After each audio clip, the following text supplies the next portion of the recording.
सुप्रभात प्यारे बच्चों। कक्षा +1 पोल साइंस का जो आज का दिनांक 3/6/2020 को जो हमारा टॉपिक चला हुआ है समानता। पिछले कई दिनों से हम इस लेसन को रीड कर रहे हैं और उसी कड़ी को उस लेसन को आगे हम आज बढ़ाएंगे। और आज कल हमने सकारात्मक और नकारात्मक समानता के बारे में विचारधारा पढ़ी। आज सकारात्मक कार्रवाई समानता के बारे में उसके बारे में चर्चा करेंगे। सकारात्मक कार्रवाई किस प्रकार? सकारात्मक कार्रवाई इस विचार पर आधारित है कि कानून द्वारा औपचारिक समानता स्थापित कर देना पर्याप्त नहीं है। समानताओं को मिटाने के लिए जरूरी होगा कि असमानता की गहरी खाइयों को भरने वाले अधिक सकारात्मक कदम उठाए जाएं। इसलिए सकारात्मक कार्रवाई की अधिकतर नीतियां अतीत की असमानताओं की संचयी दुष्प्रभावों और दुरुस्त करने के लिए बनाई जाती है। सकारात्मक कार्रवाई के कई रूप हो सकते हैं। इसमें वंचित समुदायों के लिए छात्रवृत्ति, हॉस्टल जैसी सुविधाओं पर वरीयता के आधार पर खर्च करने से लेकर नौकरियों के शैक्षिक संस्थाओं में प्रवेश करने के लिए विशेष व्यवस्था करने की नीतियां हो सकती हैं। अपने देश में वंचित समूहों को अवसर की समानता देने के लिए हमें नौकरियों और शिक्षा में आरक्षित स्थान या कोटा की नीति को अपनाया है। यह नीति बहुत विवाद और असहमति को केंद्र रही है। इस नीति की इस आधार पर वकालत की गई है। कुछ समूह वर्जना से अलगाव के कारण सामाजिक पूर्वाग्रह और भेदभाव के शिकार रहे हैं। जो समुदाय अतीत में पीड़ित और समान अवसरों के वंचित रहे हैं, उनमें यह अपेक्षा नहीं की जा सकती कि अन्य लोगों से समानता के आधार पर प्रतिस्पर्धा करें। इसलिए यह समतामूलक न्यायपूर्ण समाज के लिए निर्माण के हित में उनको विशेष संरक्षण और सहायता देने की आवश्यकता है। सकारात्मक कार्रवाई के रूप में विशेष सहायता को एक निश्चित समय अवधि तक चलने वाला तटस्थ उपाय माना गया है। इसके पीछे मान्यता है कि विशेष बर्ताव इन समुदायों को बर्ताव वंचनाओं से उबरने के लिए सक्षम बनाएगा और फिर अन्य समुदायों से समानता के आधार पर प्रतिस्पर्धा कर सकेंगे। हालांकि सकारात्मक कार्रवाई की नीतियों का समाज में अधिक समतामूलक बनाने के लिए समर्थन किया गया है, लेकिन कुछ सिद्धांतकार इन नीतियों के खिलाफ तर्क देते हैं। वे सवाल करते हैं, क्या लोगों में विभेदकारी बर्ताव करने से कभी भी अधिक समानता की ओर ले जाएगा? सकारात्मक विभेदीकरण, खासकर आरक्षण की नीतियों में आलोचक इन नीतियों के खिलाफ तर्क देने के लिए समानता के सिद्धांत का सहारा लेते हैं। इसका मानना है कि वंचितों को उच्च शिक्षा या नौकरियों में आरक्षण या कोटा देने के लिए कोई प्रावधान अनुचित है, क्योंकि यह मनमाने तरीके से समाज के अन्य वर्गों को समान व्यवहार से अधिकार में वंचित करता। आलोचकों का कहना है कि आरक्षण भी एक तरह का भेदभाव है। बिल्कुल सही बात है। समानता की मांग के लिए सब लोगों को बिल्कुल एक तरह का व्यवहार हो। जब हम व्यक्तियों के बीच जाति या रंग के आधार पर अंतर करते हैं, तब हम जातिगत और नस्ल भेद पूर्वाग्रहों के मजबूत कर रहे होते हैं। इस सिद्धांतकारों के लिए सामाजिक विशिष्टताओं को समाप्त करना महत्वपूर्ण है जो समाज को विभाजित करती हैं।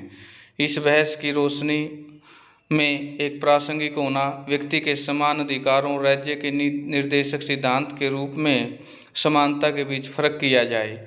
व्यक्ति का किसी भी शैक्षिक संस्था में प्रवेश, सार्वजनिक क्षेत्र में रोजगार पाने का समान अधिकार है, लेकिन प्रतिस्पर्धा उचित होनी चाहिए। जब कभी कुछ सीमित संस्थानों पर नौकरियों के लिए प्रतिस्पर्धा हो, तब वंचित समूहों के लोगों को अलाभकारी स्थिति के शिकार हो सकते हैं। ऐसे शिक्षार्थी जो अपने समुदायों में पढ़ने वालों के लिए पहली पीढ़ी में आते हैं, अर्थात जिन्हें माता पिता और पूर्वज अशिक्षित समझते हैं, अपने ज़रूरतों की परिस्थितियों के मामले में पढ़े लिखे परिवारों के छात्रों से बहुत अलग होते हैं। दलित छात्र वर्जना, वंचना नाशिकार अन्य श्रेणियों में आने वाले सदस्य कुछ विशेष सहायता के पात्र और अधिकारी होते हैं। यहाँ पर कहने का मतलब ये है, जो समाज में भेदभाव की खाई पैदा करते हैं, चाहे वो आरक्षण हो, चाहे जाति पात हो, चाहे धर्म हो, कुछ भी, इस क्षेत्र में सामाजिक नीतियाँ बनानी चाहिए।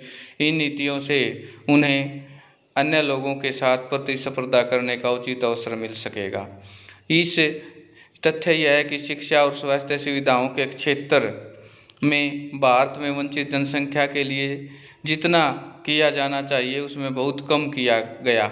स्कूली शिक्षा के स्तर पर असमानताएं चौंकाने वाले ग्रामीण और शहरी झोपड़पट्टी में बहुत सारे बच्चों को स्कूल जाने की संभावना नहीं के बराबर है। बिल्कुल आज भी शिक्षा का स्तर गिरा हुआ है। ऐसे क्षेत्रों में यदि उन्हें ऐसे मिल गया होता तो वे स्कूल पास उन्हें देने के लिए कुछ नहीं होता। खासकर अभिजात वर्गीय स्कूलों में सुविधाओं की तुलना में बच्चे कुछ असमानताओं के साथ स्कूल में प्रवेश लेते हैं।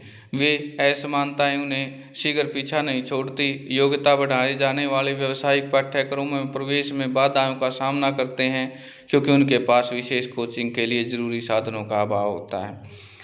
व्यावसायिक पाठ्यक्रमों की फीस इतनी ज़्यादा होती है कि उन्हें एक घेराबंदी जैसी हो जाती है। परिणाम स्वरूप अधिक विशेषाधिकार सुविधाओं वाले वर्गों में समानता के आधार पर प्रतिस्पर्धा नहीं कर सकते। इस सामाजिक और आर्थिक असमानता के अवसर पर प्राप्ति के लिए बाधक होती है और अधिकतर सिद्धांतकार आज भी इस बात को मानते हैं कि समान अवसर के लक्ष्य में सभी सहमत हैं। विवाद अन्य नीतियों के बारे में है और राज्य में एक लक्ष्य की प्राप्ति के लिए अपनानी जानी चाहिए। क्या राज्य को वंचित समुदायों के लिए कुछ स्थान आरक्षित कर देने चाहिए या उन्हें कम उम्र में विशेष सुविधाएं उपलब्ध कराई जानी चाहिए ताकि इन बच्चों को योग्यता प्रतिभा का विकास हो सके। वंचित कौन है, इसे परिभाषित कैसे किया जाए? क्या वंचितों की पहचान आर्थिक आधार पर की जानी चाहिए या जाति व्यवस्था में पैदा हुए सामाजिक असमानताओं के आधार पर? ये सामाजिक नीतियाँ वे पहलू हैं जिनके बारे में आज भी बहस हो रही है। अनंतः हम जो भी नीतियाँ चुनते हैं उन्हें सभी समतापूर्वक और न्यायपूर्ण समाज को बनाने में सफलता का आधार है। समानता के विषय में सोचने में प्रत्येक व्यक्ति को बिल्कुल एक जैसा मानने, मूलतः समाज में समान मानने में अंतर करना चाहिए। मूलतः समान व्यक्तियों को विशेष स्थितियों में अलग अलग बर्ताव की जरूरत हो सकती है, लेकिन ऐसे सभी मामलों में सर्वोपरि उद्देश्य समानता को बढ़ावा देना होना चाहिए। समानता के लक्ष्य को पाने के लिए अलग विशेष बर्ताव के बारे में सोचा जा सकता है, लेकिन इसके बारे में उचित सिद्ध करना सावधानीपूर्वक पुनर्विचार आवश्यक होता है, क्योंकि अलग अलग समुदायों के लिए अलग अलग बर्ताव जाति व्यवस्था में रंग भेद के अंग थे। इसलिए उत्तरादायी एक जैसा बर्ताव सिद्धांत घटते हुए सावधान रहते हैं। समानता के मुद्दे से नारीवादी आंदोलन द्वारा उठाया गया, जैसा कि हमने पीछे पढ़ा, 19वीं सदी में स्त्रियों के समान अधिकार के लिए संघर्ष किया। उन्हें मताधिकार, कॉलेज में डिग्री पाने का अधिकार, काम के अधिकार, उसी प्रकार मांग जैसे अधिकार पुरुषों ने हासिल किए। हालांकि जैसे भी उन्होंने नौकरियों में प्रवेश लिया, उन्हें महसूस किया कि स्त्रियों को इन अधिकारों के उपयोग में लाने के लिए विशेष सुविधाओं की आवश्यकता। उदाहरण के लिए मातृत्व अवकाश, कार्यस्थल पर बालवाड़ी जैसे प्रावधानों की आवश्यकता। इस प्रकार के विशेष बर्ताव के बिना गंभीरतापूर्ण स्पर्धा में भाग ले सकेंगी, न कि सफल व्यावसायिक निजी जीवन में आनंद उठा सकेंगी। दूसरे शब्दों में, पुरुषों के समान अधिकारों के उपयोग के लिए उन्हें कई बार एक विशेष बर्ताव की जरूरत होती है। जब हम समानता के मुद्दे पर सोचने के लिए या जांचने के लिए खास स्थिति में विशेष बर्ताव की जरूरी है या नहीं, तो लगातार स्वयं में पूछने की जरूरत है, क्या विशेष प्रकार का आनंद उठा सकें जैसा कि शेष समाज। हालांकि यह सावधानी हमेशा बरतनी चाहिए ये कि विशेष बर्ताव वर्षों शोषण की संरचनाओं को जन्म न दे और यह विशेष बर्ताव समाज में विशेष अधिकार और शक्ति के लिए फिर स्थापित कर सके और एक प्रभावपूर्ण उपकरण न बन सके, जिसे बर्ताव में उद्देश्य और औचित्य का एक न्यायपरक समतापूर्वक समाज को बढ़ावा देने के माध्यम से लाभ कुछ और न हो।